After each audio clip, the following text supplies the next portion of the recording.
Assalamualaikum warahmatullahi wabarakatuh. Perkenalkan, nama saya Zafira Amanda Azahra, absen 35. Saya dari kelas 11 MIPA 4. Di sini saya akan menjalankan tugas dari Bu Hani selaku guru sejarah Indonesia. Jadi di sini saya akan menceritakan tentang peristiwa pertempuran Surabaya yang dikenal sebagai peristiwa 10 November. Peristiwa ini terjadi pada tanggal 10 November 1945 yang sekarang dikenal sebagai Hari Pahlawan. Peristiwa ini merupakan suatu peristiwa heroik bagi rakyat Indonesia dalam mempertahankan kemerdekaan yang diproklamasikan, yaitu pada tanggal 17 Agustus 1945. Selanjutnya, sejarah pertempuran Surabaya ini dilatar belakangi oleh kedatangan pasukan sekutu yang tergabung dalam Nika pada tanggal 25 Oktober 1945 atau 2 bulan setelah proklamasi kemerdekaan. Pasukan sekutu yang dipimpin oleh Brigadir Jenderal Malabi langsung masuk ke kota Surabaya dan mendirikan beberapa pos-pos pertahanan. Kedatangan pasukan sekutu tersebut awalnya bertujuan untuk mengamankan tawanan perang, lalu meluncurkan senjata Jepang dan menjaga ketertiban berbagai daerah di Indonesia, yaitu Surabaya salah satu. Namun kenyataannya pasukan sekutu yang kebanyakan berasal dari pasukan Inggris mempunyai tujuan yang menyimpang. Pada tanggal 27 Oktober 1945, pasukan sekutu menyerbu penjara untuk membebaskan tawanan perwira sekutu yang saat itu ditahan oleh Indonesia. Pasukan sekutu menduduki tempat-tempat vital seperti lapangan radio, pusat kereta api, dan gedung Internatio. Lalu pasukan sekutu menyebarkan pamflet yang berisi masyarakat menyerahkan senjata yang dimilikinya, namun masyarakat Surabaya menolaknya. Lalu kejadian menyerang sekutu. Kondisi itu membuat masyarakat Surabaya marah dan semakin membenci sekutu.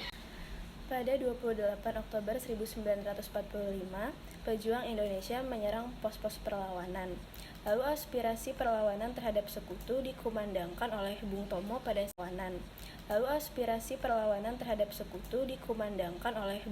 pada saat itu menggunakan radio. Para pemuda Surabaya bersemangat untuk mengusir sekutu dan mempertahankan kedaulatan. Dengan penuh semangatnya, akhirnya masyarakat Surabaya mampu merebut kembali tempat-tempat vital tersebut. Saat itu sempat ada perundingan antara pemerintah Indonesia yang diwakili oleh Presiden Soekarno, Muhammad Hatta, dan Amir Syarifuddin dan beberapa sekutu. Tetapi saat itu pertempuran tetap terjadi. Lalu pada tanggal 31 Oktober 1945, Brigadir Malabi tewas dalam peperangan dan menyulutkan kemarahan pihak sekutu.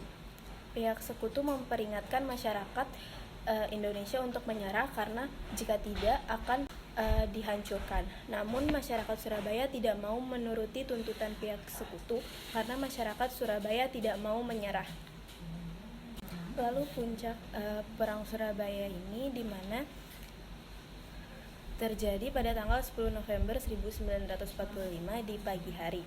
Saat itu rakyat Indonesia siap untuk mengangkat senjata dan menunggu kabar dari pihak sekutu. Hingga akhirnya terdengar siaran kabar sekitar pukul 9 waktu Indonesia Barat. Seorang pemuda melaporkan terjadi penembakan oleh pasukan Inggris. Peristiwa yang ditunggu-tunggu pun tiba. Masing-masing pemuda dikerahkan ke pos dan ke pangkalan yang akan melaksanakan kewajiban tugasnya masing-masing. Pertempuran hebat pun terjadi. Dalam menghadapi sekutu, rakyat Indonesia hanya menggunakan senjata berupa bambu runcing. Tak sedikit pun rakyat Indonesia yang gugur dalam pertempuran tersebut, yaitu mencapai 20.000 jiwa. Sementara pihak dari sekutu mencapai 1.500 jiwa. Di peristiwa tersebut tidak ada perbedaan golongan, tingkatan, agama, dan paham. Inilah hakikat dari peristiwa bersejarah tersebut. semua menjadi satu pada peristiwa itu, dan sifat perorangan tidak berlaku pada hari itu. Maka demikianlah, sebagai bentuk penghargaan atas pengorbanan para pahlawan dan para pejuang dalam merebut kemerdekaan pada saat itu, di setiap tanggal 10 November diperingati sebagai Hari Pahlawan. Sekian cerita dari saya, kurang lebihnya saya memohon maaf. Wassalamualaikum warahmatullahi wabarakatuh.